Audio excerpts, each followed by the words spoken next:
Welcome to the land of long live play where greatness is always waiting. Welcome to the PlayStation Experience. I'm one of your hosts, Delvin Cox, and with me, as always, is the Platinum Princess herself, Miss Haley Nicole Miller. How you doing, Haley? We back. We are indeed back. It's been almost a month, but you know, life happens. It's been a struggle. Yes. Also joining us, as always, our third chair, our Lord and Savior of PSVG, Lord Snurts. How you doing, brother? I'm doing well. Happy to be back. Good to see you lovely people, and looking forward to nerding out as always.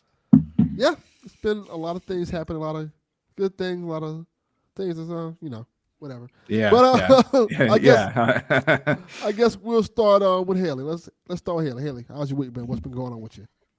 A lot actually. Well, I got a raise, so shout out to whoever. Woot woot. Shout out to whoever was like, "Yo, we should give Haley a raise." So I got one. It hasn't come into effect yet. It'll come into effect on Thursday. Okay. How much of a raise? You don't say the dollar amount, but is it like a significant raise? Or I don't care about the dollar amount. It's $18.05 an hour. Oh, I was like, is it like a dollar increase, $2 increase? 50 cents. Okay, that's still good. All right. Well, I mean, I was making $17.55 an hour, and now I'm making $18.05. Could have been making $18.55, but I didn't reach the extra like 7% I needed before like the re-rank period ended. So that's a lame thing. Just give you the extra things. Yeah, right. Hey, hold on. Our raises are merit based for a reason. Like, you know, it's. I don't know. I like my job. So, and it's been steady as opposed to last year. There were large stretches where I had a lot of. Sorry, my sock is loose. There were long stretches last year where I had like 7 or 8 days off in a row. Haven't had that yet. So well, I'm glad that you have a job and you're gainfully employed and you're working. And it seems like they value you. I think that's the most important thing. You're being valued. You're being appreciated. They're getting the raise. That's part of the good thing about life when you're working hard on the job and you're getting it. Yeah, that's great, Haley. I'm proud of you. Oh, yeah. I mean, I've still got lots of free time. Don't get me wrong. Since the last time we've recorded, I started and finished True Blood for the first time. Oh, how did you like it? What a wild fucking ride. Like, that show got weird, but also, I mean, it was the only thing I watched. Like, I didn't, because I'm one of those people that, like, I'll start something and then I'll go and watch something else and come back to it and stuff like that. I started that and that was the only thing I watched. Like, it was good then. Yeah, I enjoyed it. Certainly an interesting show of the times. Slight spoilers for True Blood, I guess. I don't understand why in season 5 there was a hate group that wore Obama masks, but okay. That is definitely something. Yeah. I mean, it's definitely a show that's a product of a time. They use the R slur a lot, so there's that. Oh. Rabbit. Yeah, they use it a lot. You know, but it was an interesting first ride. We'll talk about this in a bit here, I assume. But I watched Fallout, all of it, and I've almost watched all of it again. That must mean it's either really good or you're really bored. Oh no! The tism struck hard. The tism struck hard. I No, don't it's know what a. the hell that means. I just shortened the word autism to tism. Oh, I wouldn't know that. Eh, No, got I it looks finished. good though. I am jealous. I do Oh, want to see it. It's really good. Set design is really well done. There's like if you're a fan of the games, like you're gonna be doing the Leo finger pointing meme a lot. Yeah. As I'm sure you've probably seen on the internet, there is discourse though, and what I have to say about that is let people enjoy things first off. Second of all, y'all are idiots and don't know how to read a chalkboard. I'm not going to take a page out of Donnie Reese's book and just like I'm ignoring these people. People are fucking idiots. Ignore them, don't give them no light. Don't give them any attention because they're just gonna say stupid stuff anyway. So. Oh, they are. The reason I bring this up is because it's gotten to the point where like people from Bethesda have had to come out and be like, "Yo, the show did not decanonize this game." I'm not going to spoil the show for people before anybody asks, so don't worry about that. But people have taken upon themselves, based upon one scene in the show, to assume that a couple scenes in the show to assume that this meant that Bethesda was decanonizing Fallout New Vegas, and it's gotten so bad, this discourse, that Bethesda employees have had to chime in and be like, "No, we didn't do that." I don't even see how that makes sense. Yeah, and it's a TV show. Like, how does that? I don't want to have. Well, because here's the thing: everything that happens in this show, canon now. Like, but Todd has come out and said like this stuff will affect future Fallout games going forward. But people say a lot of things that it's not true. I wouldn't take that. I would take that with a grain of salt. Like if the show sucked, if the show got like bad reviews and sucked, they're like, we're kidding. Yeah. Like I wouldn't pay attention to people saying that type. They pull a Game of Thrones final season move there towards the end. They're like, just kidding, not canon. Haha. But who cares? Like, the point is, people have a new show to enjoy in this wonderful Fallout universe. That's the important thing. It's very good. Walton Goggins is great. Ella Purnell, great. I don't know who any of those people are. They're actors. They're actors, but also definitely know who Walton Goggins is. You would recognize his face. You would recognize his face immediately. I'm gonna send you a photo of Walton Goggins right now, and you're gonna know who I'm talking about. Walton Goggins. Yes, Walton Goggins. Now, knowing his name, I don't fault Delvin on because I didn't know his name either. I just know it's that guy. He's one of those actors. Oh, it's that guy. Oh, okay. Yeah. See. I was gonna go. I was gonna say you look at a photo of him. No, you know who the hell he is. I haven't seen the picture yet, so I'm waiting to look at his picture. But well, I'll just send it to you. I've got it here. Hold on. Walton. No, I'm just sending you the photo. I texted it to you. It'll tell me it's delivered in a second, but there you go. Delivered now. Oh, that's the guy who's like the bad guy in a whole bunch of things. And yep. Yes. I think he was in Ant-Man and Wasp. Right? Yeah, and I think he might be. Yeah. What's that? It's like a cowboy show he's in or some shit like that. Oh, True Detective? No, it might be talking about Justified. There's a couple actors from Justified in the show. Yeah, Justified. That's the show. Yeah. I know. I always see the picture of him like in the cowboy. I'm like, is that a cowboy show? Like, yeah, okay, whatever. I'm not watching that. Walton Goggins is great. Ella Purnell is from Yellow Jackets. You've heard me talk about that before.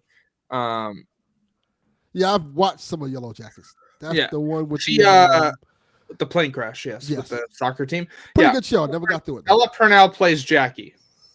I don't know who that is. Okay. I know if I watch the show, like, okay, that's that one. Yes.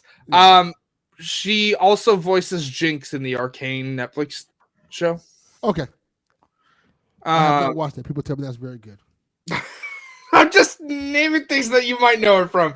Anyways, she's good in it. There's a lot of like a really good cast here. Matt Berry shows up for a little bit. That's what we do in the shadows. If anybody naming people I don't know, just a bunch of probably. You can make up names. I'm like, oh, that sounds about right. But you like the cast. Cauldron showed up too. Like, oh yeah, that's all right. I like him. Whitey the Cauldron. Yeah. Jack Nicholson came out of retirement just for this project. Oh yeah, definitely. I know who Jack Nicholson is. I know. Can someone really Michael Emerson is in here too. It's real weird. I know who that is. He's Obviously, you know who Michael Emerson is. Yeah, he's from two of my favorite shows, Lost and Personal Interest. Dude, I want to watch Person of Interest. One of those shows I cannot watch again. I'm trying to figure out which show it is. No. I think I know it's Lost. No, it's not Lost. Damn. It is not Lost. I have never seen Lost, by the way. It is, in fact, Person of Interest. And if you look up who's the main character, you would understand why I can't watch that show anymore. Great show. All right. For its time. Very 24. I see. It's a very good show. It's 8 episodes. It's about 7 hours total. Also, this show had a huge budget. It's like $153 million. I appreciate that Haley said at the start of this, we can talk about this later in the show, and talked about it all during this segment right here. Well, when it turns out I'm the only one that's watched it, there's no point talking about the show later. I watched it. You watched it? Yeah, I watched. I didn't watch the whole thing. I watched like 3 or 4 episodes. Okay. I kept falling asleep by mistake because I was incredibly tired during it, and I wake up like it's episode like 7. Like, oh shit! I guess I missed a bunch of stuff. I was gonna say though, because you said you hadn't watched anything. Yeah, I was watching like late at night, trying to catch up. Okay. I was like, well, it sounds like he was napping and watching, so that's not really watching. No, I for sure watched like for certain the first 2 episodes. Okay. Yeah. The third one I'm a little iffy on. So I think I fell asleep during it. That's okay. I immediately, I'm not, again, no spoilers for the show, but like, Delvin, you know what I'm talking about. I immediately called the twist in episode 1, by the way. Immediately. I knew right away. Okay. As soon as I saw the tattoos, I was like, nope, no way. I don't know what twist she's talking about, but I'm gonna play along. The tattoo. You definitely know. I don't want to spoil things for people, right? So I'm trying to be vague. Yeah, like with that group of people, as soon as I saw the tattoos on one guy's neck, I knew immediately that was not what it seemed. Gotcha. Now I know what you're talking about because I remember that scene. I'm like, oh, this is Also, one thing I will say, foul. The curtains, foul. Let me say this for people to get them, like for people who want to watch the show, give you this heads up. It's very violent for one. Yes. I think so when you watch it, don't think of. It's probably the most violent, like with the exception of like Castlevania and stuff like that. Probably one of the most violent like live acting shows. Yes. In terms of video game adaptations. Yes, but also like to give you like a counterpoint, as noted before release, with the Last of Us adaptation, they were like, we took out all the violence except the mandatory stuff, right? To give you more character drama. This show is the complete opposite of that. It's like, hey, how much violence can we just cram in here? Yeah. Also, just to give you these little headers for people who know. There's also sexual content in this. Oh, immediately. So like I say, not if you're gonna watch it with your teenagers, because people like watch these shows with teenagers. Just be in mind that what I'll say is some boobs and dicks. So you do not see any dicks. Let's put that out there right now. This is not HBO. It is. You do see boobs though. You definitely see bare boobs. Some nudity. You do not see any dicks. Yeah, I didn't see any. I can think of. Maybe I did. I don't know. There's a lot of nudity. I didn't know. There is nudity, yes. It's also like it's very faithful to the shows. Like anybody who's played the games will recognize like instantly, like set design, props, that stuff. That's going right up there. Like that prop design is really well done. It's nice to see factions portrayed in ways they haven't been before. I'm trying to avoid spoilers, by the way, but yes, I do want to point out to Delvin that the curtains in episode 1, that was foul.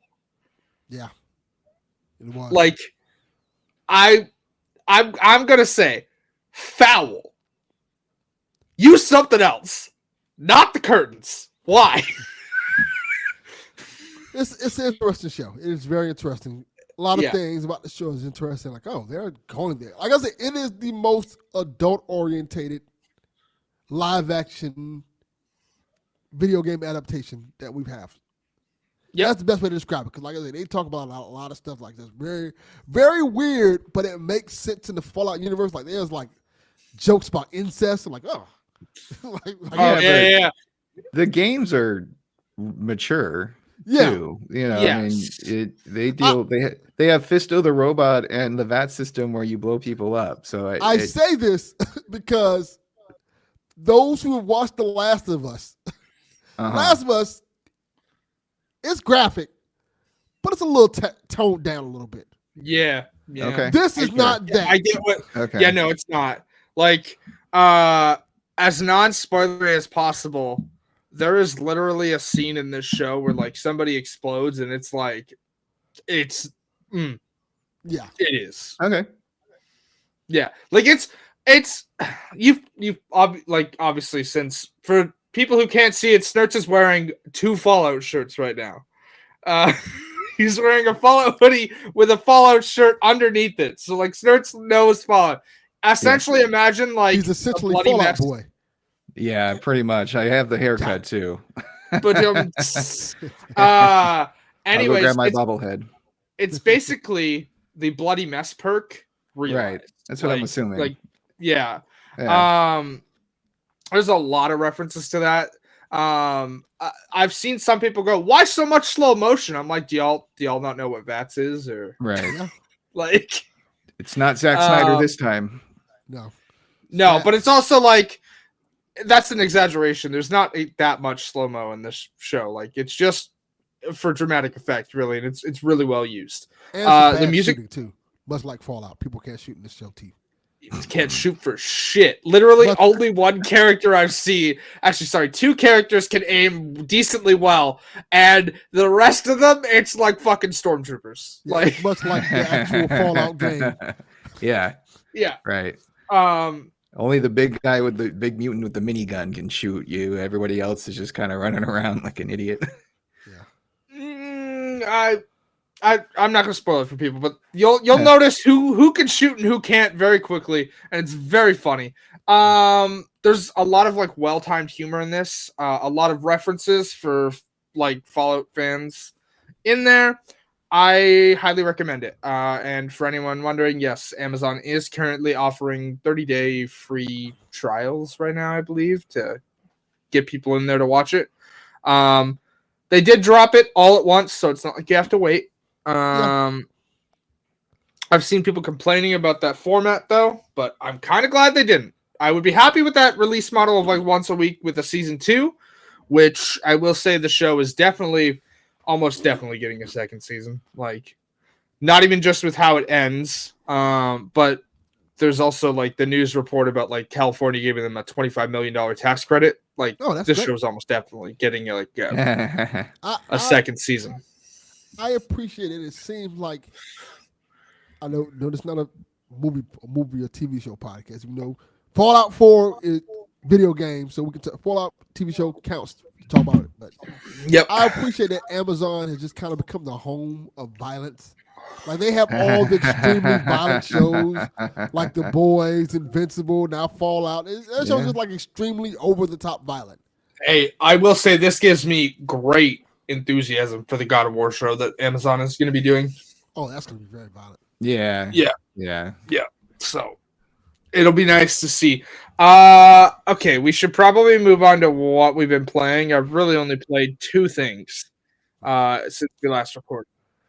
One of them is a game called What the Golf, which yes, that's the game Donnie talks about all the time. Well, you also brought it up on the last episode too. I did. I played more of it. I'm like 45% of the way through it because I'm trying to like do all the extra challenges. It's fun. Still don't know what the fuck is up with all the cats though. Like, what's with the cat? What is with the objectives to just target cats? Why? And the other one is Dragon's Dogma 2.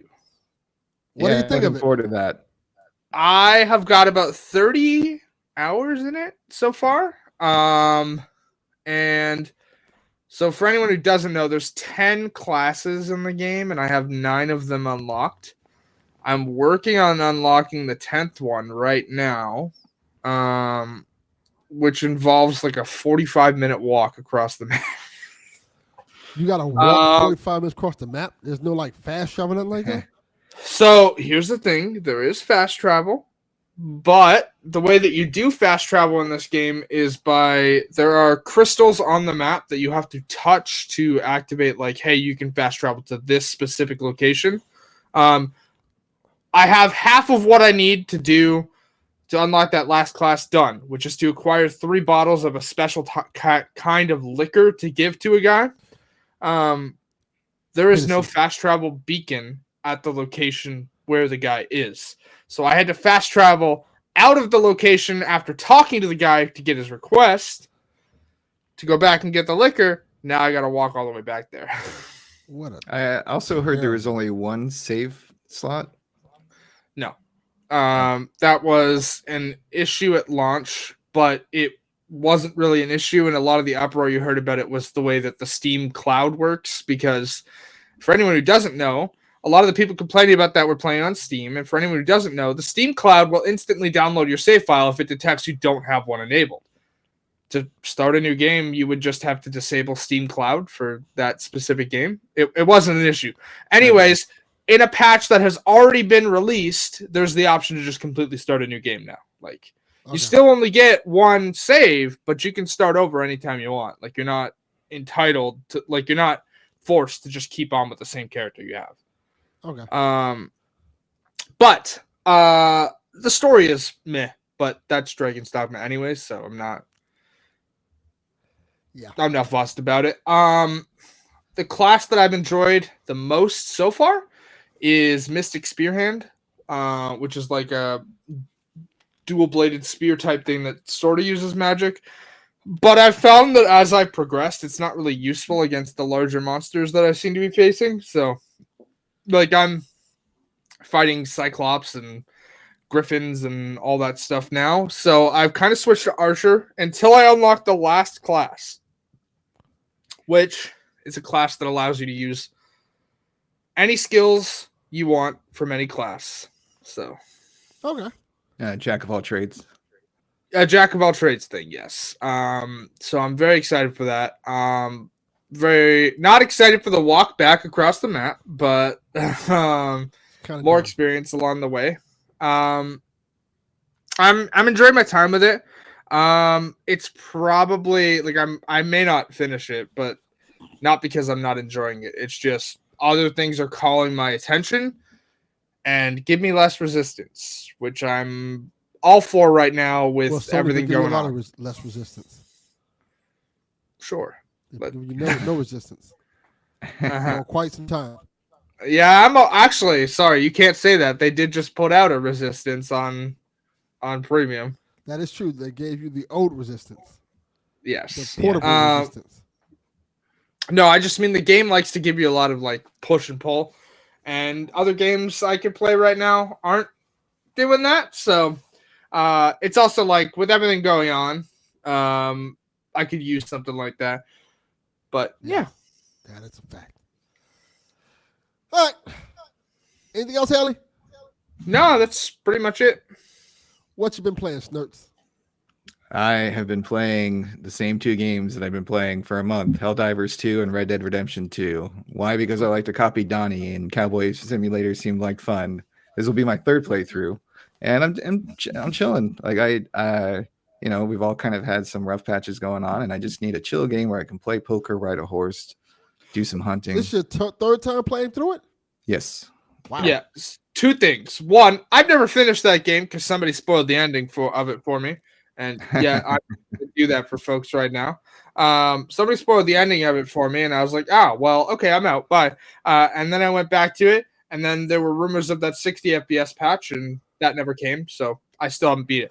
Anyways, one thing I forgot to mention. I ordered a controller, right? A new one, right?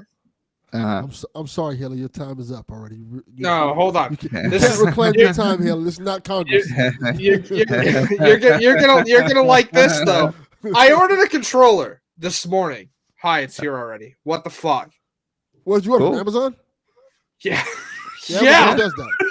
That's Prime. It's great.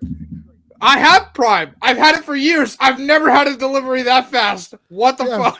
Unless you're me, it usually comes like you can order it and it comes same day, depending on the price of it. Amazon Prime. What the fuck? I literally I ordered it this morning and it's already here. Haley's being introduced to technology now. Yeah, Sure, and yes. convenient service. Yeah, it's great. So Cowboy Simulator, yes. It's fun. Yes, this is my third time playing through it, but it's my first time playing it on the PS5 with the bigger screen, bigger TV that's nicer and Since new. you got money, gotcha. Yeah, since I got my money. So I also got a new couch too, so like I can like lay down while playing. Like I'm doing okay. I got a couch now. Yeah, I got a couch, man, for the first time ever. Snurse used to live like those. You ever seen the memes they have where it says that this makes men happy and it's just a TV set and a game console? Yep. And they're sitting on a crate. Pizza box on the floor, right? Yeah, that was Snurse's life for a long time. Yeah, my old entertainment center was made out of milk crates and plywood that I stole. Yeah, and then my couch was cinder blocks that was taped together with couch cushions that I found on the street. Jesus. It's nice. I had a love seat before, so now I can actually lay down fully without having my feet, and it's much better on my back. But just Helldivers 2 is the other one that I've been playing. I'm having a lot of fun with that game. And it's very interesting that so many different friend groups are into it. You know, there's the PSVG network. There are like friends who don't really play that many video games. Are like, oh yeah, I'm playing Helldivers. Like my movie game night group on Fridays is playing it too.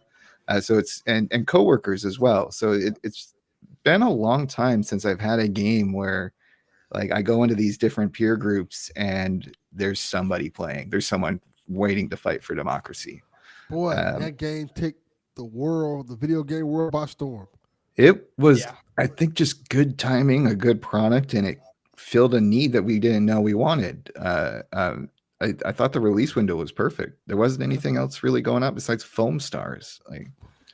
Well, there was also Final Fantasy like right after it. So yeah, but I think that's different circles. Like people can pick up actually both games in between Final Fantasy, things like what I'm doing with the Cowboy game. Like I get tired of playing the Cowboy stuff. I play, Helldivers for an hour and then I go back to, robbing people. Arthur Morgan. Yes. Yeah. Yeah. God damn it, Dutch. It's a good game. It's a great game. I've met him, by the way. Arthur Morgan. I met Roger Clark. He's really nice. That's Arthur Morgan himself. Yeah, well, that is Arthur Morgan himself. That's the voice actor. I just want to put like the actual character. Like, let me just step into Valentine real quick and meet Arthur Morgan. Yeah. Don't want to meet that guy. Apparently he's sick.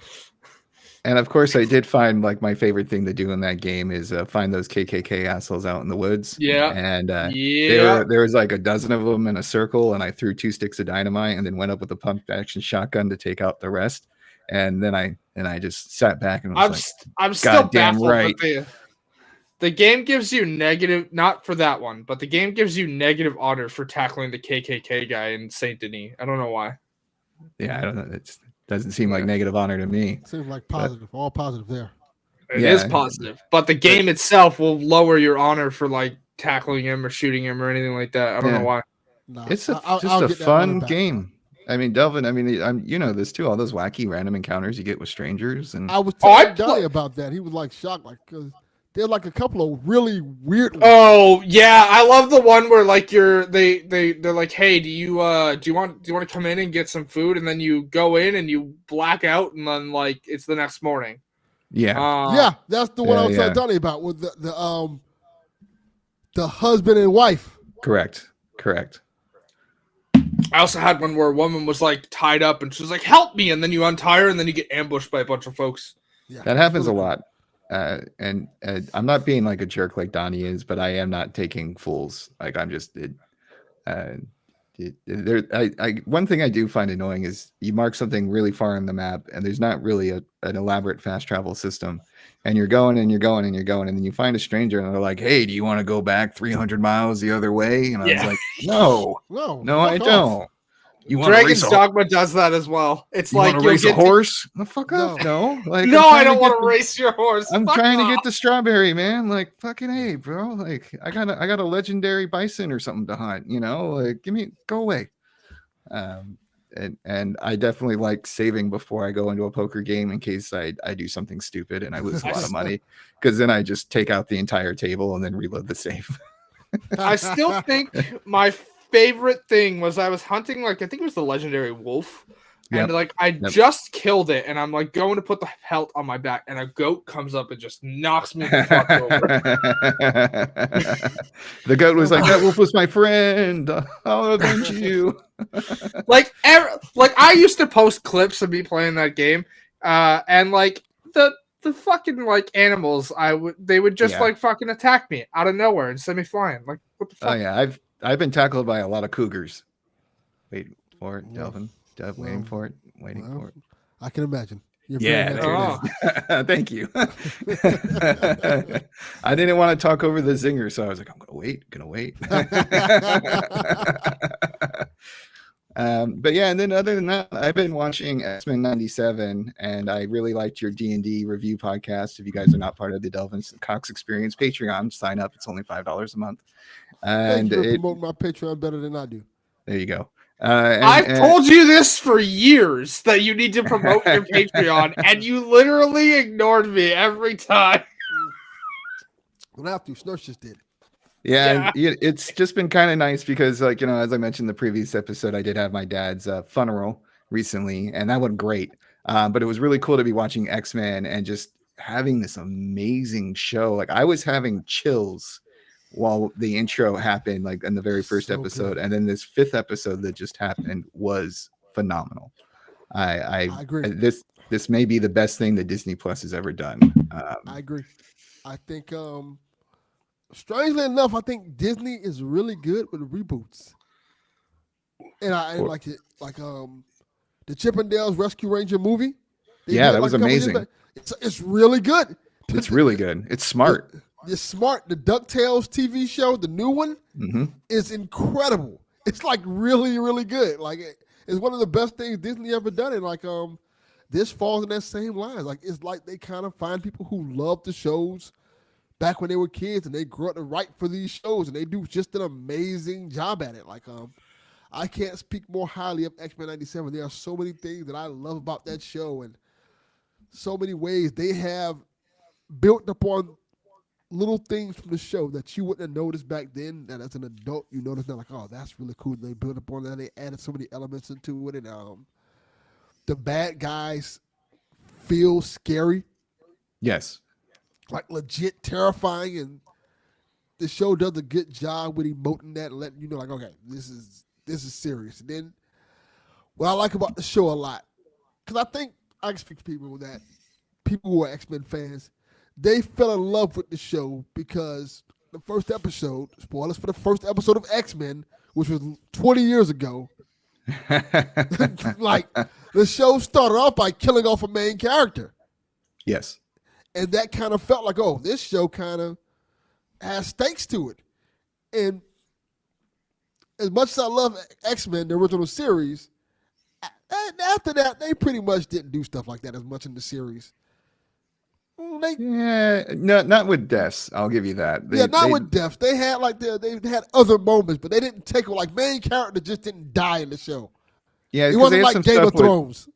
They had some stuff with Jean Grey and the Phoenix, but like that's a resurrection story anyway. And then Morph did come back in the second season, so yeah, they did have some ones. But you're right, they didn't have the same kind of gravitas of a seemingly permanent death at the time. Yeah, I thank you for pointing out seemingly, because I know the event you're talking about, and I have news for folks who.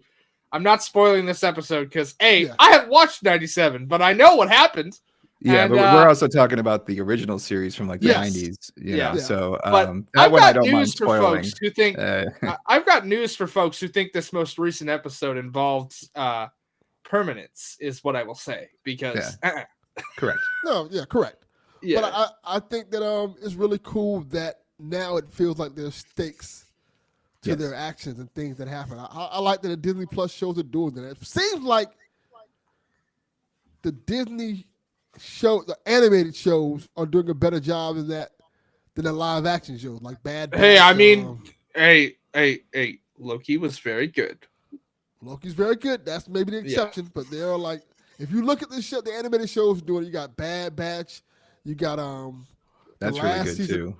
Last season of Rebels. You got like a lot of things that are kind of nailing the stakes and stuff. And I feel like, people who've been complaining about the Disney Plus shows aren't watching the animated stuff. The animated stuff's really good. I'll even go with Disney's Visions with the Star Wars as well. The eclectic mix of short stories based off of anime inspired themes. And yeah, but I'm always I'm an animation fan. I prefer animation over live action 9 times out of 10. And as we discussed previously, when you are translating stuff from a comic book medium, it's much better, I think, in an animated form, even though they have made so much better live action stuff. I'm also happy to see that X-Men are getting their moment in the sun, because this seems to be a cyclical thing for Marvel. The Avengers get big and then somebody else gets big, and now it's X-Men's time. And I've definitely been enjoying my Marvel Unlimited app, reading all those comics that have influenced the cartoon. Sorry, you've mentioned Marvel Comics, so I just need to say one thing. Fuck editorial and whatever the fuck they're doing to Peter Parker. Sorry, Delvin.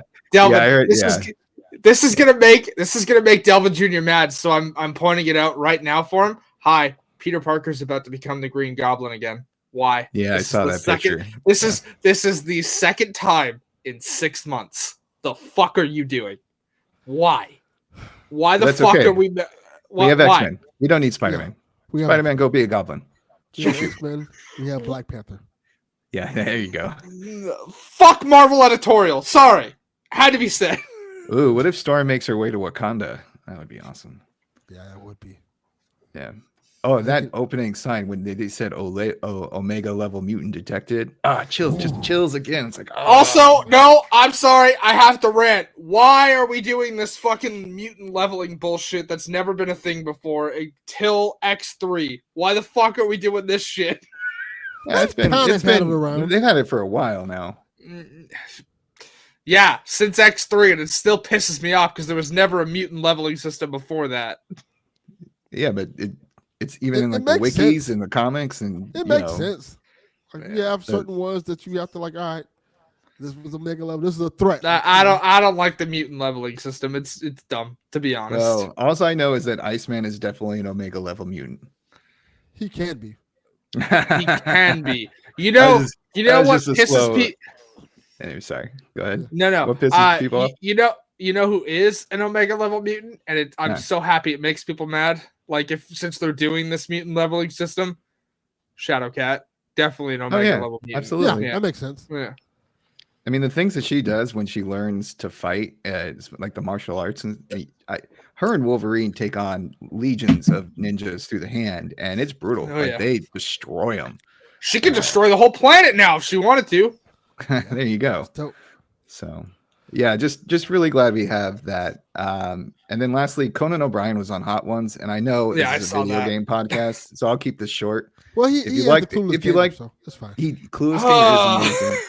But like I like Conan O'Brien a lot. He's influenced my comedy taste definitely throughout my lifetime, and he just went all extra. So if you're a fan of Hot Ones or Conan O'Brien or both, I do recommend giving it a watch. Did you see the edited photo where they switched Conan's hair with Yes. I forget who posted it, and someone was like, "We are the future, Charles."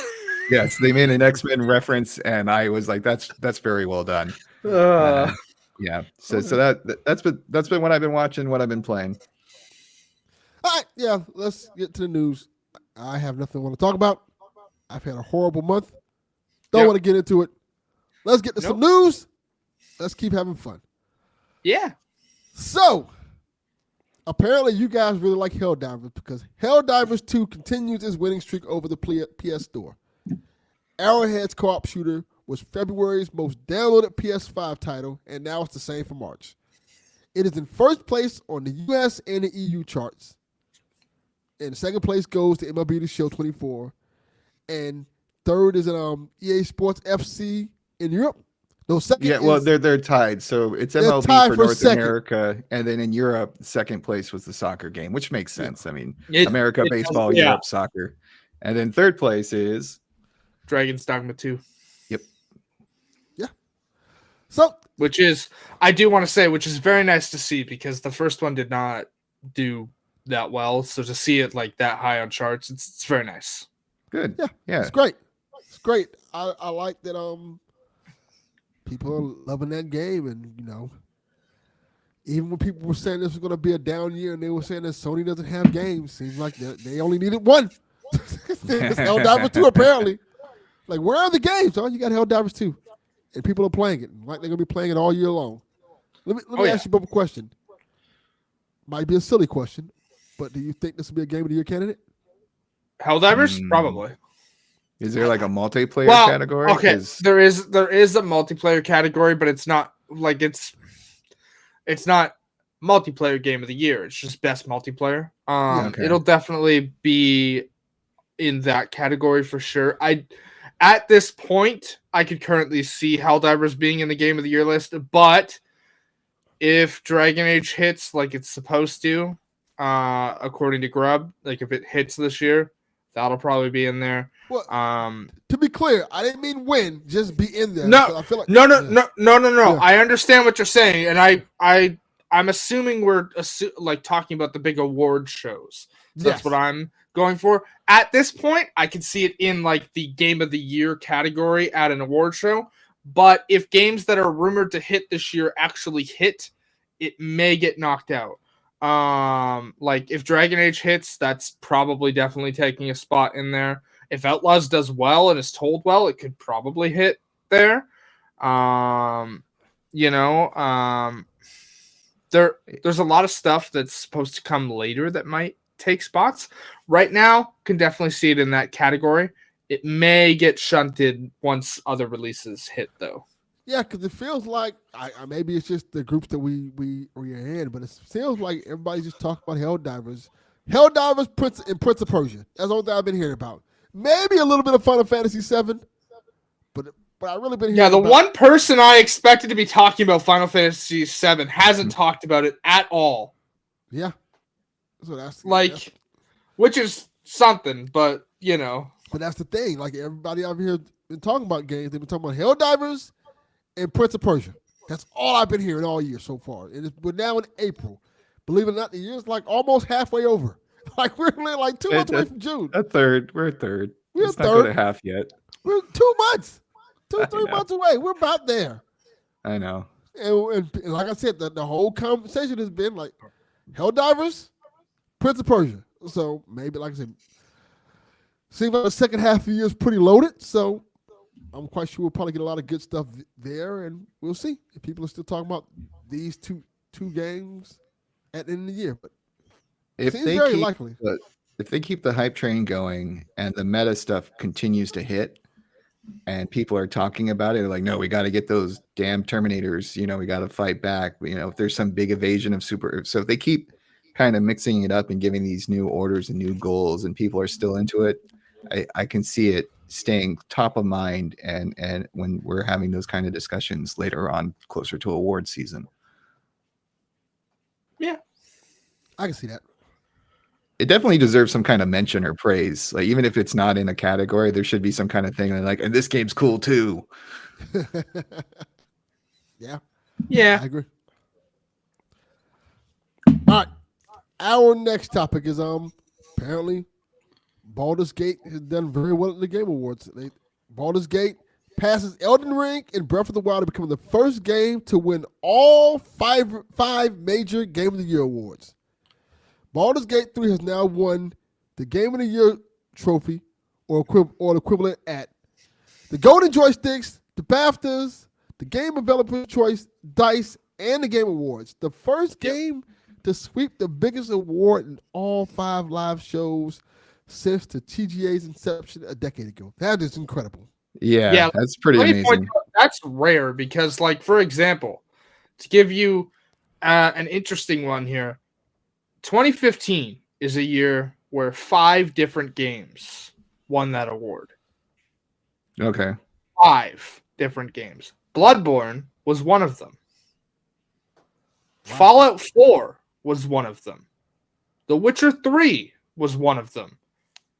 It is exceedingly rare for a game to take more than one of those awards, I will say. So for Baldur's Gate to have gotten all 5, that's an achievement for sure.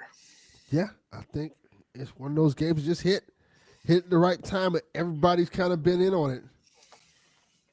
It's great. I just keep thinking of, how in sports they give you the ring, right?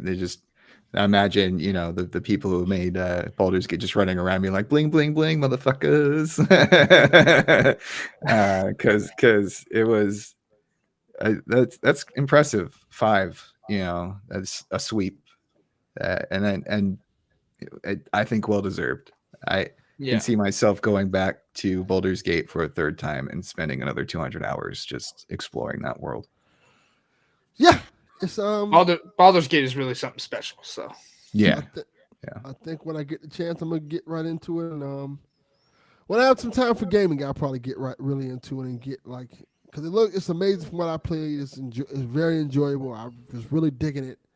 I was reading stories about it, looking at videos of certain things you could do. Like, this is a really cool game. It's a really well-made, well-crafted game. It's a game that just lets you go, hey, can I do this? And then you try it, and the game's like, oh, yeah, you can do that. And I like that the consequences for the game fit your actions. Yeah. Yes. Yeah. Like you can be a dick to people the whole game, and there's consequences for being a dick to people the whole game. You're only going to be surrounded by dickheads and assholes, and you may not want that. Yeah. I mean, you can literally get rid of all your companions and replace them with just soulless husks from, if you want. Like, you can go really weird extremes. I don't know. Like, I'm going to be real, though. Like, yeah, you can do that. I don't know why you would, though. Like, the stories for the companions are, like, something special, and you're missing out by not doing them. So that is true, but when you're on your multiple playthroughs and you just want to see what'll happen, sometimes you make decisions. Okay, evil snurts, don't cut yourself on all that edge, as I tell my coworker all the time. Yeah, my last playthrough that I did, I got rid of the companions that I already knew the stories for, and kept the others around, and then I accidentally got rid of another 2. I did not mean to do that, but it happened. So it's okay. I had enough for 4 people. Like, I had enough to fill up the party, and that's all you really need. And as long as you get that classic tank DPS, support balance, you're good to go. Let me put it this way: I never leave camp without Shadowheart. Shadowheart is bae. Yeah, I understand. Yep, absolutely. Yeah. But yeah, congrats to everybody involved who made Baldur's Gate 3 on this sweep.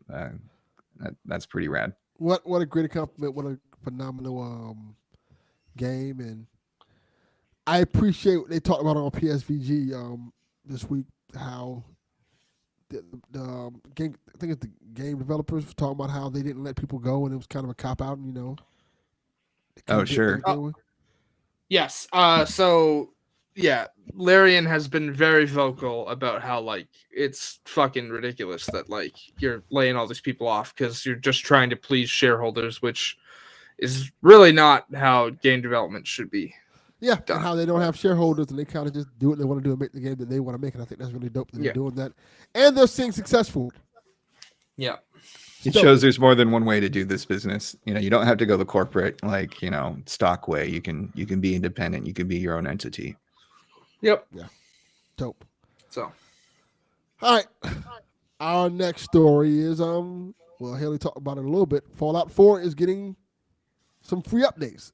Bethesda Game Studio is releasing a free Fallout 4 update for download on your Xbox Series S and X and your PS5. Also, it's not mentioned at the head because I know that Snurts just wrote Snurts.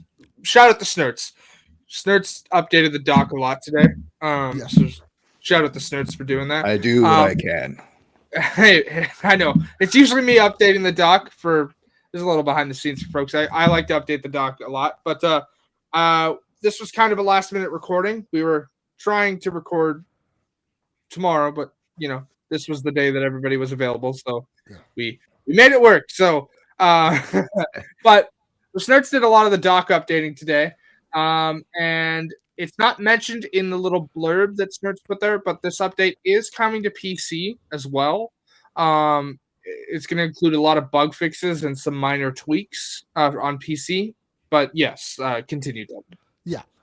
For PlayStation 5 and Xbox Series S owners and X owners, the free update includes native applications for the PS5 and Xbox Series S and X, performance mode and quality mode settings, as well as stability improvements and fixes.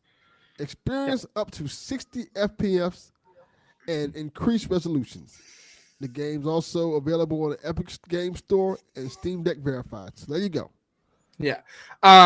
So the reason I asked Snurts to put this in the doc is because I'm very excited to jump back in.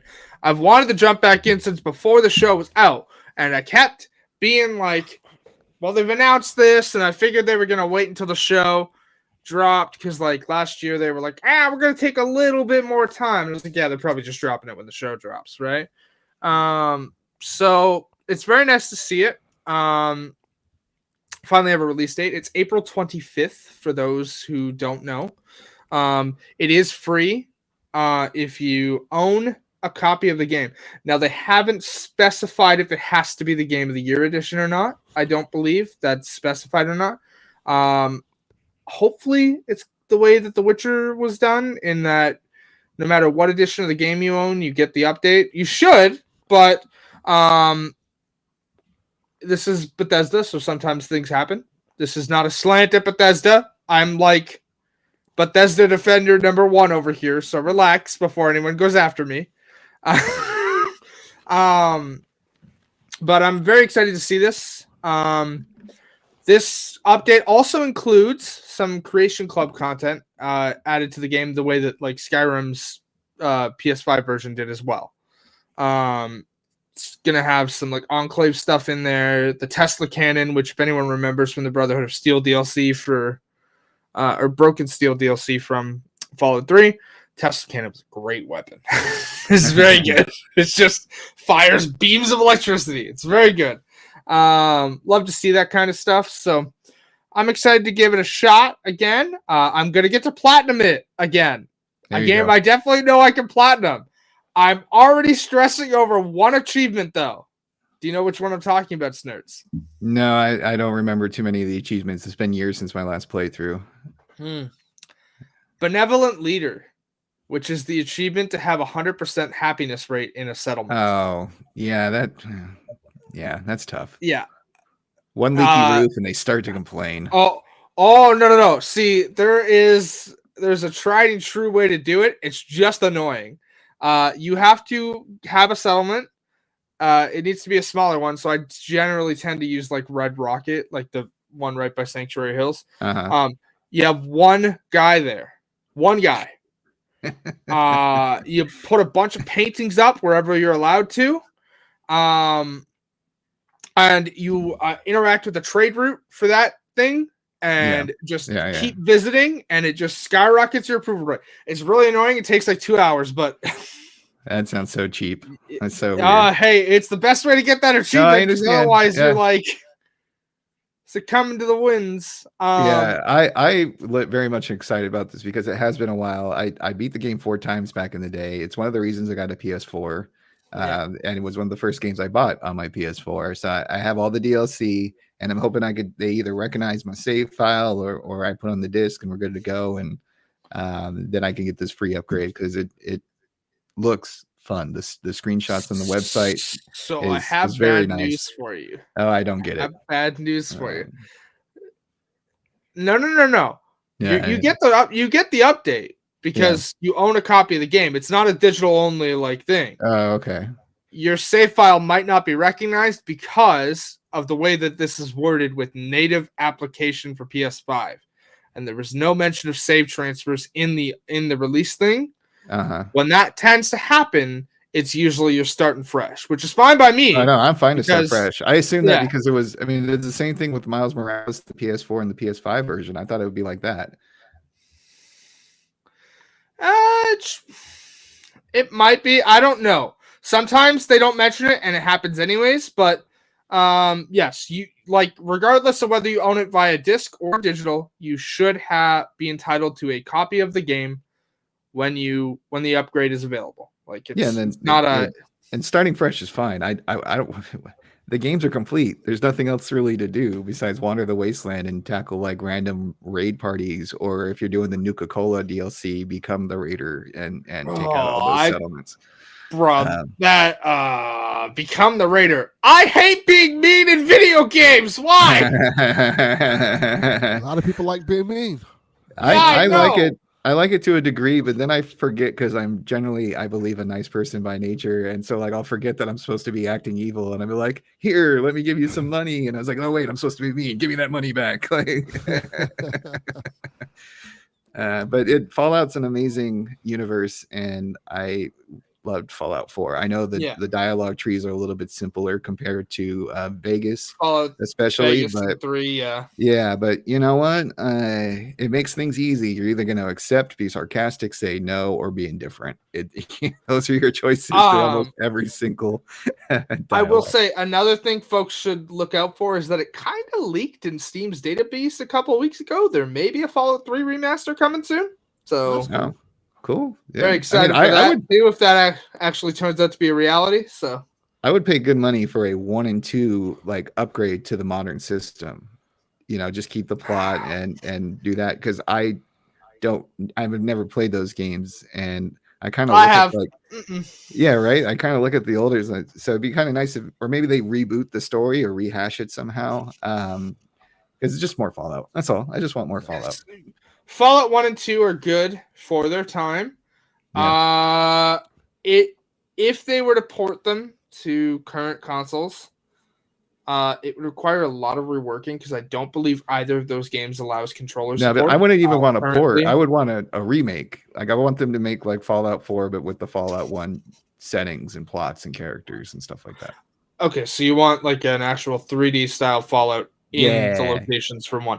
Yeah. Okay. That makes more sense because I've seen this coming around that like maybe Bethesda should do an isometric Fallout as their next one.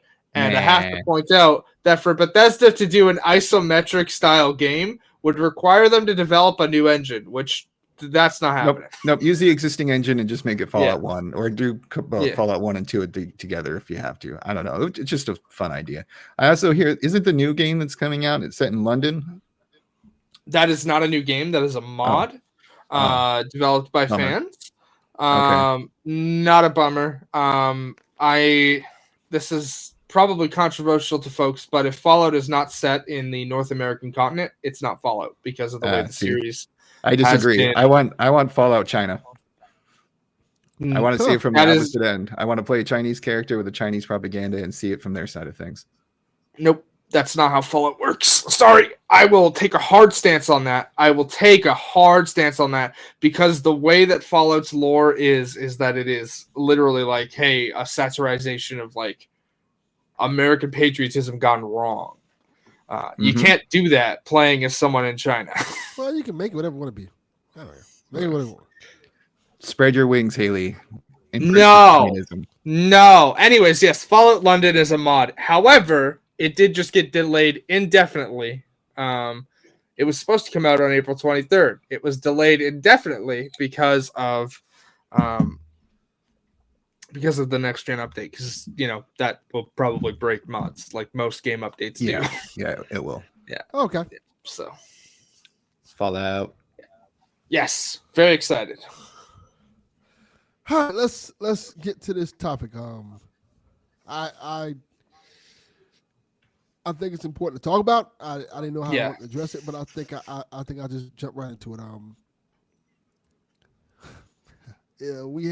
I guess we had a passing in our doing this gaming thing, just podcasting in general.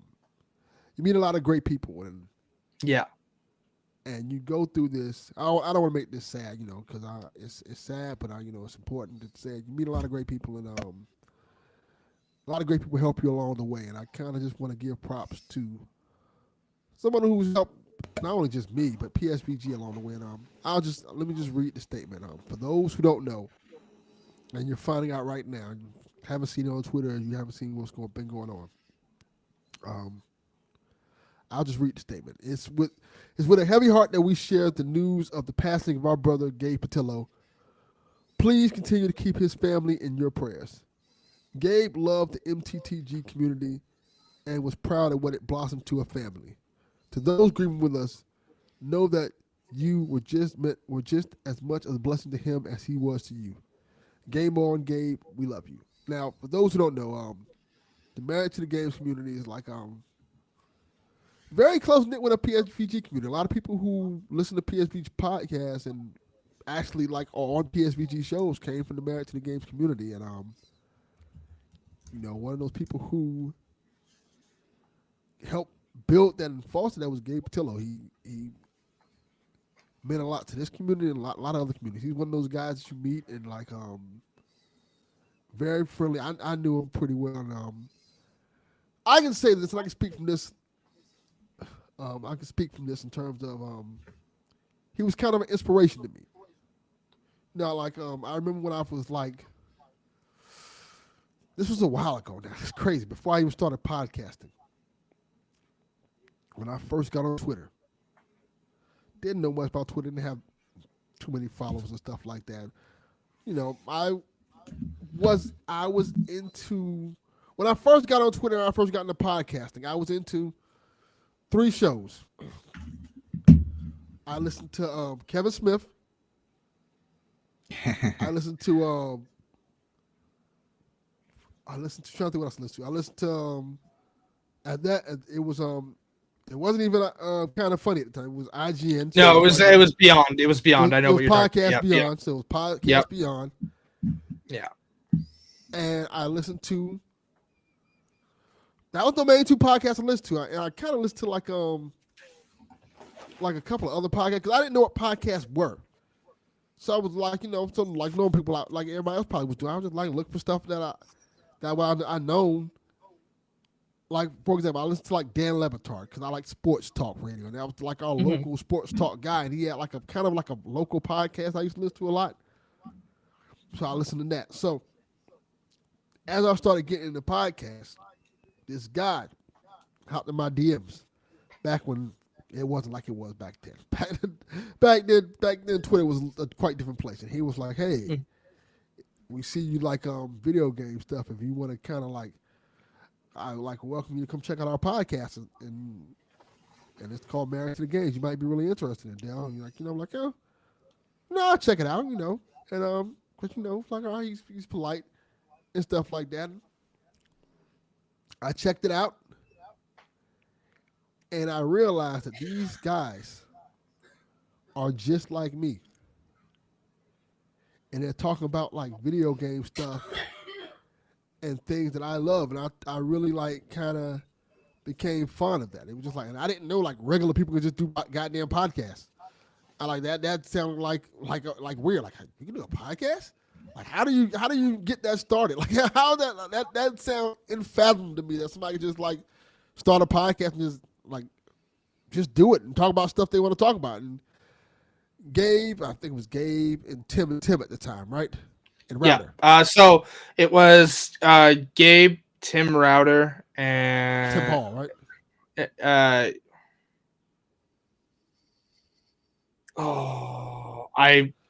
Yes. There were 2 Tims. Let me put it this way. Yes.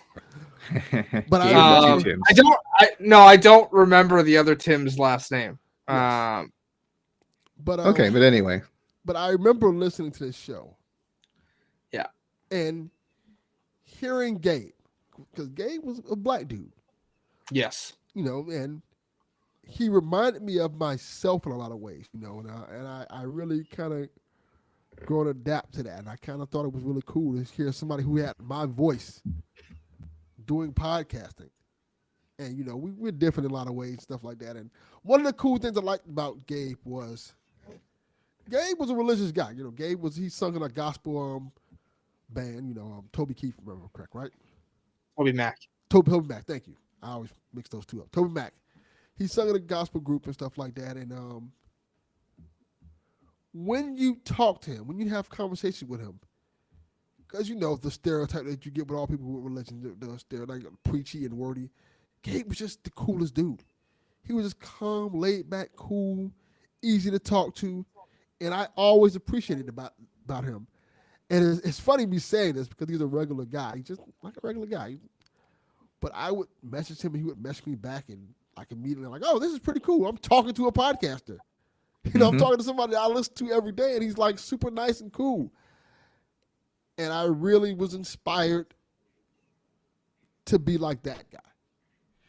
Yeah. And one of the things I always looked at was like, when I started doing the Delvin Cox experience, I wanted to have my own spin on it, my own voice. But the people I looked at when I went to do my podcast, Kevin Smith, because I always appreciate that Kevin Smith was the type of person who was unapologetically himself, but in a very lovable and approachable way. Where Kevin Smith has this ability to talk to people and ramble and bring you along for the ride with his stories and make you feel like you're cool with him, even if you don't know him, because he just talks to you like a friend. Yep. Then, I also looked at like Arsenio Hall.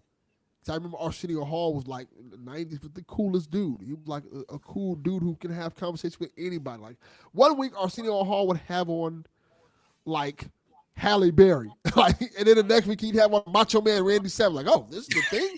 Like, well, and then famously he had Bill Clinton on there and he played the saxophone with the glasses on. Yeah, and that was the whole thing. It was like Arsenio Hall was really uniting the culture through diversity. He was having on so many different people with so many different voices, and I thought that was a really cool thing. And, another person I thought of was like, hey, I looked at the Married to the Games community and PSVG for that matter, which was a young community at the time. I looked at them and said, look, these guys are doing their thing. And they are putting out content that they want to put out. And they're not wealthy, they're not rich in any manner, but they're doing something they love and they're becoming known and cool because of it. And they're making a legacy for themselves. Like Donnie and the original Kevin, the original PSVG and the Married to the Game people were making a legacy for themselves by just putting out content. Yep. And I loved it. And one of the people I looked at was Gabe. Yeah. Gabe, I saw what he was doing. I was like, this dude is cool. And then I looked at it's kind of funny because I looked at Kind of Funny is another group I kind of looked at like that. I looked at Kind of Funny doing their Kind of Funny meetups and stuff. And then I looked at Married to the Game doing their meetups. Oh yeah, so not to interject, Delvin, but I do want to point out my story with Gabe is kind of similar to Delvin's. So they reached out to me back on Twitter as well. And they're like, we see like video games, you might like our show. And I'm not a religious person. A lot of people know that. Like, I'm not a fan of religion at all. But I listened to MTTG like all the time, and the content in that, and it got to the point where like we were weekly playing Destiny with Gabe and other community members as well, and no longer community members, now part of the cast. Chris and Ned,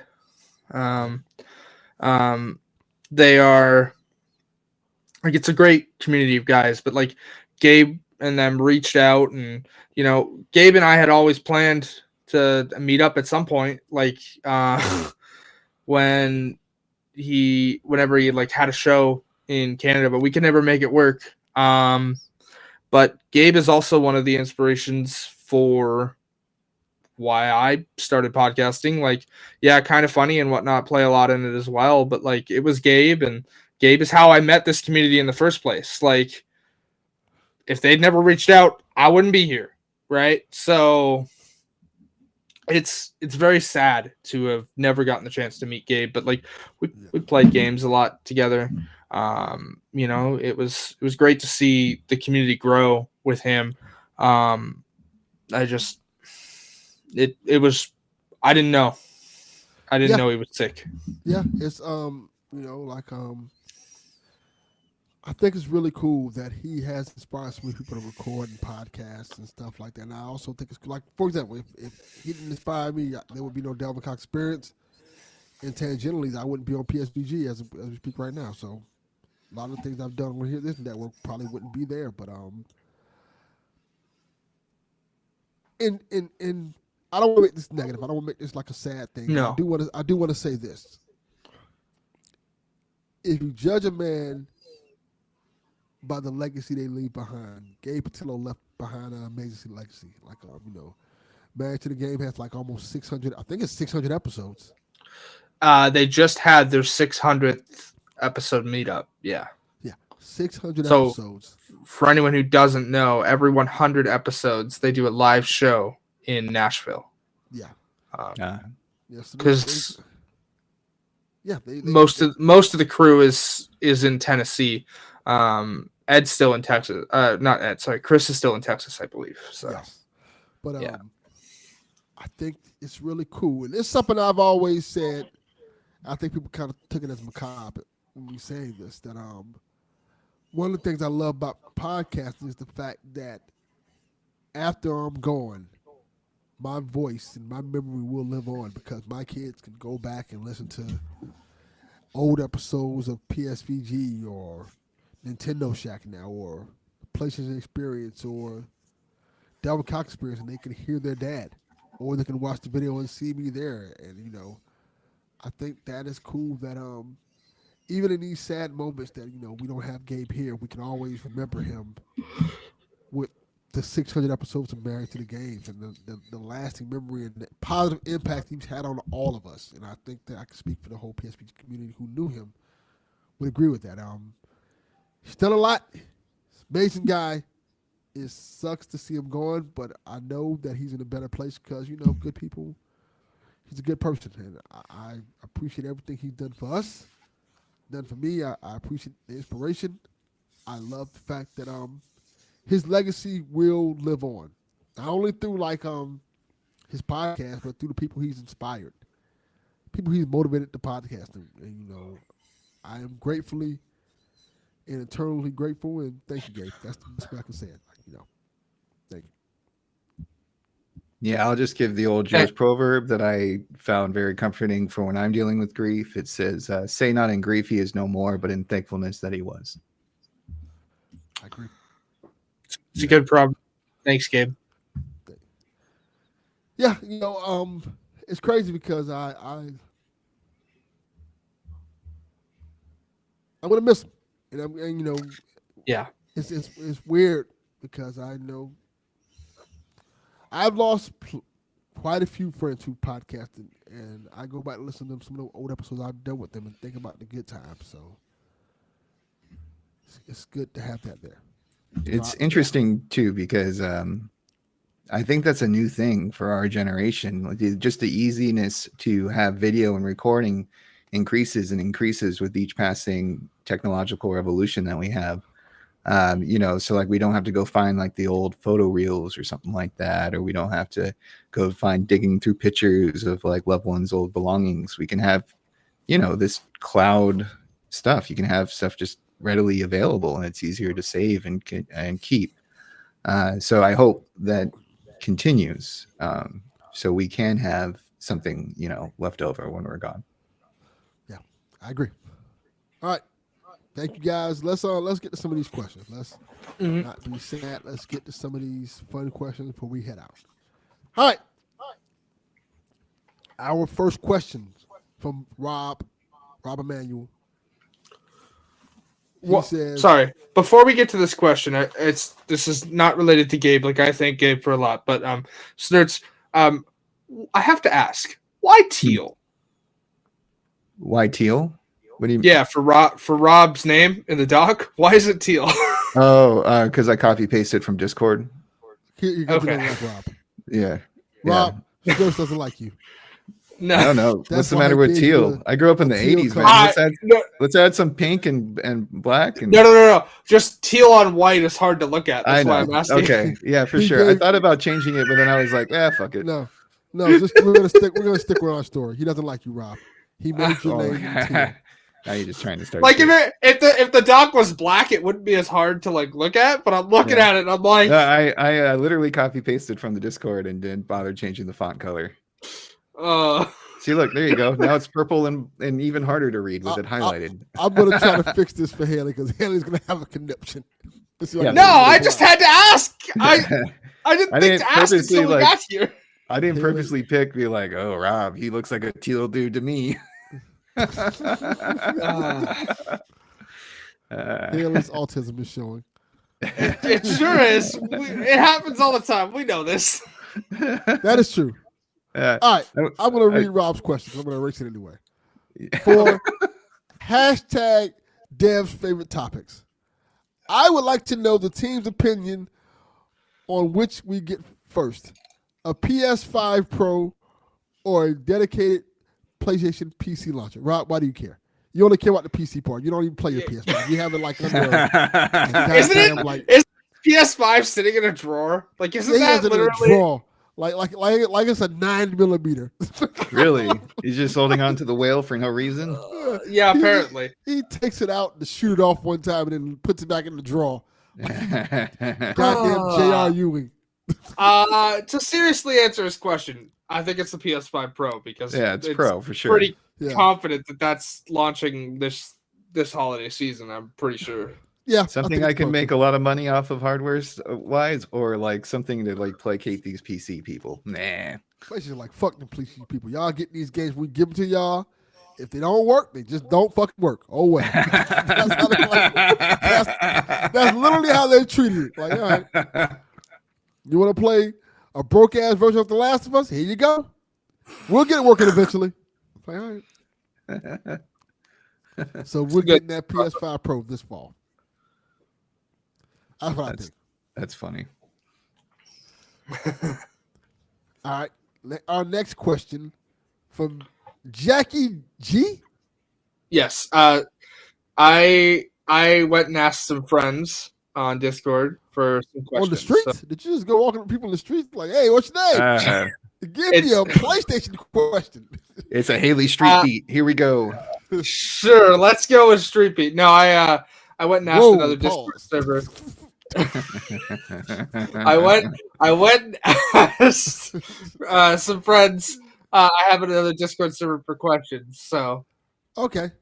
So Jackie G asks, what are your most anticipated games right now? I don't know.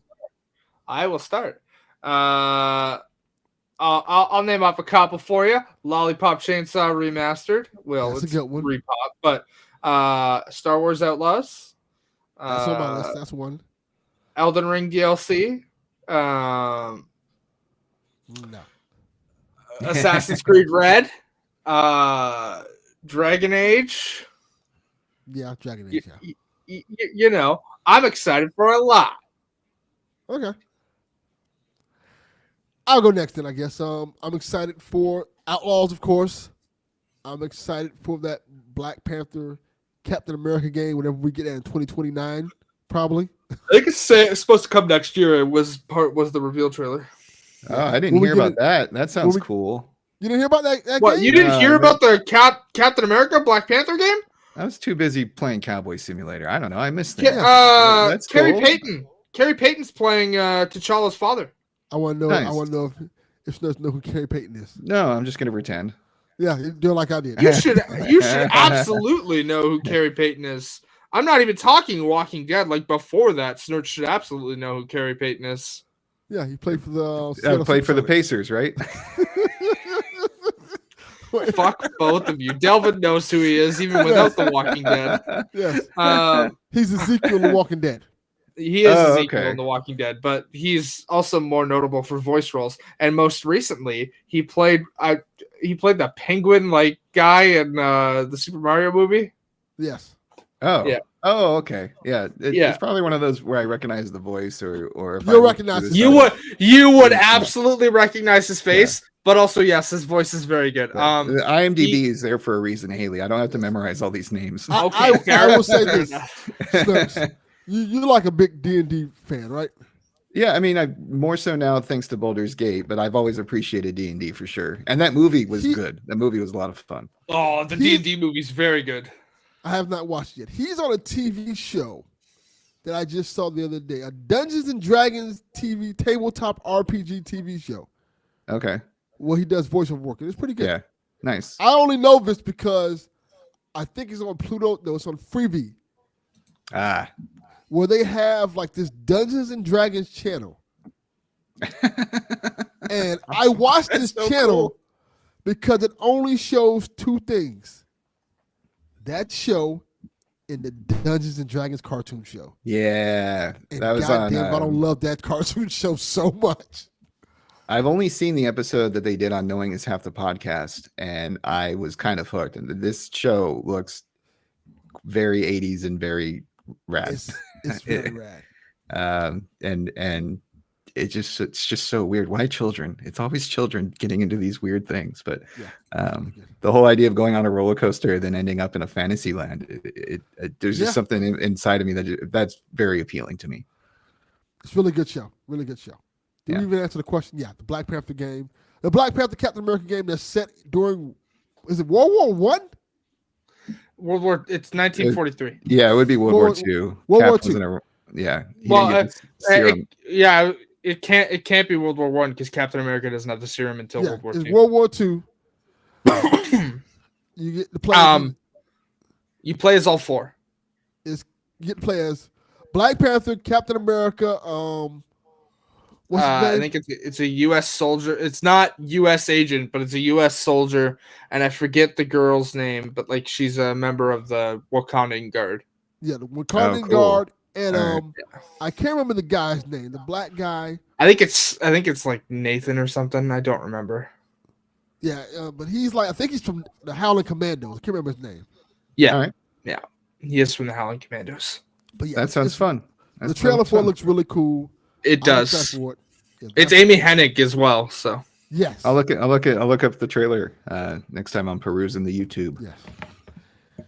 And I'm also excited for the Indiana Jones game. I'm probably the only one excited for that. But yeah. Nah, me too. Me too. no, Indiana Jones looks cool. What are you excited for, Snurts?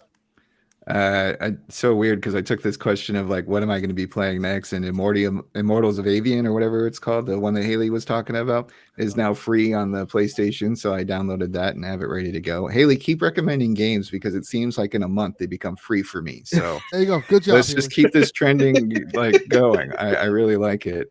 I am also looking forward to the Boobs and Blade game that is going to be coming out. What is that one called? Stellar Blade. Stellar Blade. Stellar Blade. That's on the and- 26th. Yeah, so I mean, the anatomy jokes aside, it does look like a fun combo shoot 'em up Bayonetta style game. does. And if it's in an apocalypse, who doesn't like a dystopian post-apocalypse, environment to go wandering around? And to be honest, like I am now very, very much hyped, as I already said, and I won't go much further than this for the Fallout 4 upgrade. That sounds like that's Sounds cool. So that's what I'm looking forward to, and then I'm also looking forward to kicking Micah's ass in the Cowboy game. There you go. All right. Fuck Micah. Fuck Micah, this fucking jerk. Dutch is delusional. Micah's a jerk. I Yeah. agree. So our next question from Miss Fio. Yeah, Miss Fio. Yeah. Oh, I got it right. She asked, "Do you believe video games are at a point where all of them being insanely expensive as they are now are in a point of a generational refresh where we don't rely on old traditional publishers to give us quality in quantity and instead favor the new IP up-and-comers and independent publishers to what they give us?" So essentially, she's saying what I've been saying for a long time. Have we reached the point yet where people are just like, you know what, these games cost too much. We need to go towards these independent publishers who probably are giving us games cheaper and giving us quality. I mean, yes. First example Yes that and comes no. to mind for that is Helldivers, $40. Great experience. So yes and no. I generally think she's asking about like development costs, not the cost of the game Oh, itself. But that works too, because there was another developer that came out and said like $70 is unsustainable. But I mean, a lot of people have been saying that, and the games are still selling.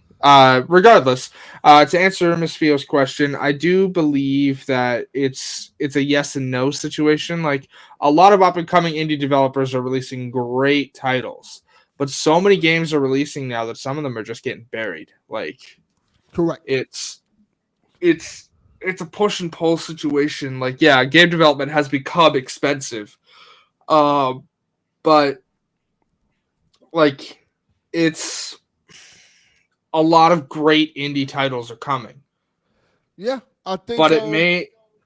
Sorry, I go think. ahead. Go ahead. I want to. I was gonna pick back what you said, but go ahead real quick. Finish. I don't know that indies themselves alone are sustainable to continue the current release market. I agree. What I was gonna say to add to that is the fact that we've seen it over and over again. We've seen it with Forspoken. We've seen it with Mortals of Avian. People are just not interested really in spending a lot of money on new IPs. Yeah. Like it takes a lot. Like even Helldivers, as great as Helldivers is, Helldivers isn't a new IP. Like No, it's that's a true. sequel. it's That's a very sequel. true. People are not really willing to take chances on new IPs, especially if the new IP has a high price point on it. They kind of like want to go towards, and they're even going towards established IPs even less. They're kind of finding their that one game they want to play, and that's what this generation kind of feels like. We're gonna find our Fortnites or one game we can play with our friends, whether it's Fortnite or what was the other one everybody's playing, Among Us. Oh Like yeah, Among Us or Fall Guys or or we're gonna like Fortnite's split into like three now too. It's like Fortnite Lego, and Rocket Racing, yeah. which you know. So, so it's kind of like people are just kind of getting to their own circles, and even these big name games that we like so much, they're doing okay, but they're not doing what they once were doing. I think the price increase and just the over cost, the bloated cost of video games now definitely have something to do with it. Like people are buying less games because they cost more and people have less money. But at the same time, these studios are spending way more money than they need to spend to make these games. And I think that's where the problem lies. I think most studios need to cut their production costs and kind of just still make quality games. I like Yeah. that we have studios that are not AAA, they're like AA, making games like Alone in the Dark and making these games that are like smaller budget titles. Even like I guess you can say Mortals of Avium. It's probably like that.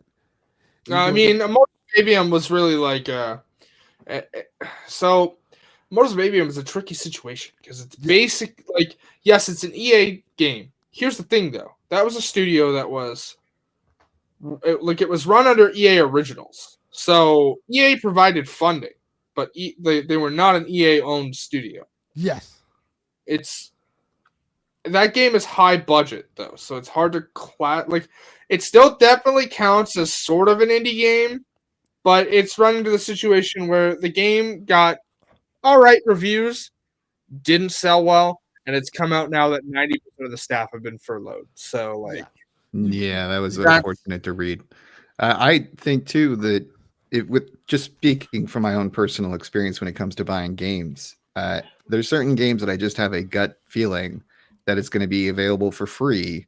It might not be this year, it could be next year, and if it's something that I'm not really sure if I'm going to enjoy or not, I am just going to wait. I have a very large library of games, and I have no problem digging stuff up from years ago, as we've seen with my Red Dead Redemption and Fallout talk today, to go through those again. I also think that the general economy, with everything being more expensive, people are going to prioritize. And if it's coming like to like paying your rent and getting food versus getting the brand new, IP video game that costs $70, I think that it's pretty clear. Yeah. here's one for you. Video game costs. While we're on this conversation, did y'all see the price of the Star Wars Outlaws Gold and Ultimate Editions? Yes, I did. How much? So if you don't know, Snurts, the I Gold don't. Edition is 109, I believe, right, Delvin? For That's you, it's correct. 109. and the Ultimate Edition is $130. For your Canadian equivalent of that shit, your Gold Edition is $144.99. Mhm. I think it's 144. And the Ultimate Edition is 164. Does it come with your Let me own be workable clear. droid that has Alexa built in? Like, what No. are you Let getting me with be this? clear No. about this. Okay. When Haley says this, and I think this is the most important part to establish, these are digital versions. Yes. Uh-huh. This These is are nothing physical. You're not getting anything nothing physical. You're not getting anything physical. Okay, It's so all digital. I think this is what Donnie was talking about too. Like, go back to physical. Yes. Give me my Lancers. Give me my this. And then Yeah. at least you'll have something for your stupid Yeah. edition. Yeah, you're paying like $150 for some So- credits and a season pass and Yeah. So yeah, let me put it this way: the Gold Edition being 130, that's about what I pay normally for Gold Editions of games, and I buy that because it takes care of the DLC. I know I've got it when it comes. I don't mind that. With the Ubisoft games, I'll usually go the extra step and get the Ultimate Edition because you get some additional armor sets and stuff like that. I ain't buying the fucking Ultimate Edition this time because what's included with it is nothing isn't that much extra over the Gold Edition, except like a digital art book. I don't fucking care. If I wanted an art book, I'd buy a physical copy of the art book. I'm not going to pull it out right now because it's down below, but I literally have the Last of Us art book right down there. Like with all my Blu-rays and stuff like that, I've got it right down there. It's signed by Neil Druckmann and most of the studio, actually. Like it's like I paid extra for that to get it. Like it's signed by the studio. But digital art book just sounds like a weird concept to me in general. It's like, oh, let me lay back and open up my. I mean, whatever. a lot of Go Sony through it, I games will offer guess, that but- as well. Like when you bought Horizon, you got one as well, and it's a separate downloadable application that you just what a scam. open via that way. Anyways, $165. Yeah, that's a No, lot. that's like fucking $200 after Yeah. tax. Let me read them to you what each version has, nerds. Yeah. Okay. Standard edition has the base game and pre-order bonus. Yeah. Okay. The gold edition has the base game, pre-order bonus. You get 3 days early access in the season pass. That's the one that's Yep. $109. Okay.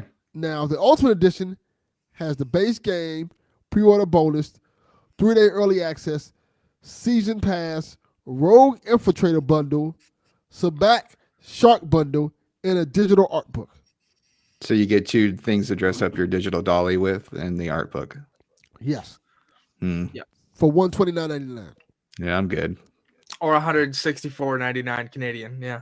That's some expensive ass outfits. Yeah. Yeah. And that, I mean, at least the season pass makes sense to me. I mean, I bought this. I've gotten season pass for games I've known too before. That just like you were saying, Haley, you just know you're taken care of for the additional. Well, content. yeah. So, like for example, for reference, when I bought Dead Island 2, I bought the most expensive version. I got all the DLC, which coincidentally enough, DLC 2 comes out on Thursday. it's good. It's Saturday now. DLC 2 comes out on Wednesday. My bad. I have to say it. Wait, I have to say it. Who do you voodoo, bitch? Hey. Every time we bring up Dead Island, we have to say that phrase. Yeah. That is correct. A Sam B classic. Who do Yes. you voodoo? Yeah. Like the DLC, the second DLC for that comes out on Wednesday.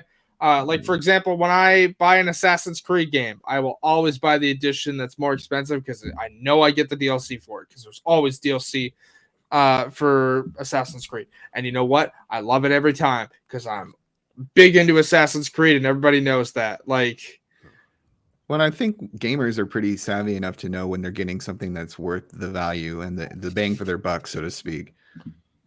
And this doesn't sound like one of them. No. well, this has actually stirred up an article about like, hey, like maybe these editions are getting a little too expensive. And like contrary to the ones that happened for $70, I think this may cause blowback. Like this one actually might, because I'm sorry. No. Like like the $109 edition is the one that I'm probably gonna buy because I'm buying the game regardless. But here in Canada, that's $145. Yeah, it's a lot. After tax, that's coming to the price of like the price before tax of the Ultimate Edition. Like, fucking, what are we doing? Like, Yeah. I can do the math for you right now. $144.99 No, it's too much. times. That's the math. It's literally one. Like, here's how much that's costing Yeah, that's no. after tax. That's a half ounce of weed. What the hell are we doing here? Not worth it. That's a half ounce of weed. The fuck you buying your weed from? What? I buy quality weed, not that dirt stuff. Yeah. Have you seen this man's couch? Have you seen this man's couch? He clearly buys Oh my quality God. stuff. Look, kids. If you want to be a disposable income, don't have kids. Live in a small apartment. Yeah, Keep, buy couches and weed. keep the same car for 18 years. You know, That's a half ounce of weed, bro. Where are you buying your fucking weed? Holy it's shit! usually like 300 for an ounce. So you know, yeah. So that's about half. Yeah, half ounce.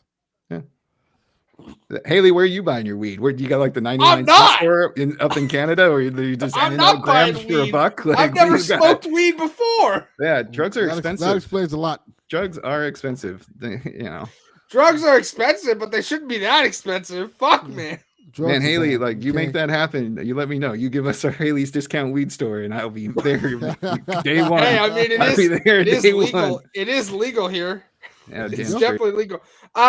So I've been told I should try it. Here's the thing: a coworker walked into work yesterday. After break, they had smoked marijuana. I Yeah. nearly vomited from the smell. Like Yeah. it was. It's not for everybody. If you're calling yeah. it marijuana, then you probably shouldn't smoke it. Yeah, right. You sound like a cop. The marijuana. You guys have the reefer. What are Fucking, you doing there, Sonny? did Huh? I What are you call it doing? marijuana? I said weed. No, you said I was like, marijuana. oh. My friend had marijuana. Like, what are Yeah. you talking about? Do you guys have Any- that tie no, stick no. I've heard so much about, fellow kids? Anyways, this person is not my friend. This person has made transphobic comments to me before, Yeah, and I've well. reported them to HR. But this person came in smelling of weed so fucking much that I nearly vomited standing beside them. Like, Well, he had that bad weed. Terrible Yeah, person. yeah. One No thing on sticks, people no with bad weed, stems, Haley. no seeds. That's a life lesson. People who have bad weed, stay away from. Yeah, Yeah. absolutely. Yeah. They are no good people.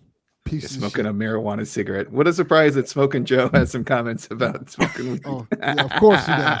Of course, Yeah, Smoking Joe has yeah. comments about that. That's fantastic. Don't do drugs, kids. Okay. Don't do drugs, kids. Oh, okay. I knocked over Shit's a cup. falling. Time to Uh-oh. this goddamn That was show. my cup. Well, we got one more. We got Matthew Dawson closing us out. Yeah. Matthew Dawson asked, I better not be too late. That's not a question, Matthew. That is a comment. And then he replied with voice actor predictions for Shadow the Hedgehog. Pee Wee Herman. Nice. He's dead. That's unfortunate. They're going to bring him back through technology and AI. AI Pee Wee Herman. God, no, I do not, no, Get the rings. no, no. We can get Sonic. we can get one of the super friends from the SNL skit. Oh, the hell you doing there, Sonic? You gotta have the bears, doubles, the Sonic, the rings. It's going to be Chris Pratt. Chris Pratt. Yeah, I knew someone was gonna make that joke. I was biting my tongue on that one. Hayden Christensen, but also Matt. That's actually Matthew, a good choice. Yeah, I know. Matthew, I wish you were too late for this question. That was my response on Twitter. Like, Kristen Dunst. There you go. sure. Shadow and Knuckles should do the Spider-Man kiss. Reese Witherspoon. Yeah, there you go. Let's get the Nancy Cartwright. We get the voice of Bart in there doing their thing. Shadow sound like Bart would be amazing. Yeah. I know, don't have, Matthew, you want don't like have a real cow, answer. man. Don't have a cow, Sonic. Yeah. Yeah, I don't have a real answer. I Matthew, I'm very happy that you have such amazing Sonic stuff coming, but it's not really on my radar. I'm sure they're going to pick some big celebrity name instead of going to the VO community. which is Pedro kind of a bummer. Pascal. Yeah, there you go. That's literally who it's going to be. You know, If but he we'll has time see. to film, Jesus, the man's busy as hell. Yeah, he'll And be I'm fine. not referring to what everyone thinks I'm referring Well, to. he's 'cause not even busy for 2 months longer. yeah, I was gonna say that is not I what I'm predict referring his to. schedule will be opening up real soon. Yeah, he'll be golfing real soon. Yeah. Yeah.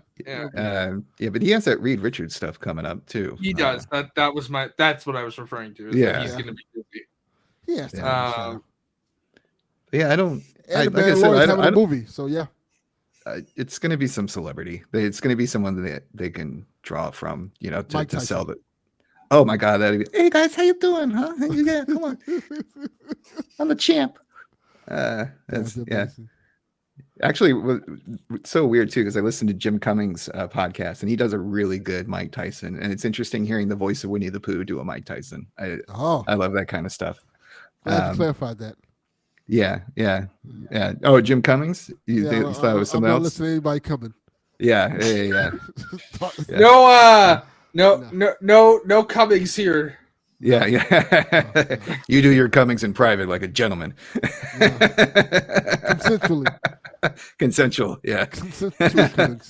Oh, that divulged. I should have talked about Rob Paulson or somebody else.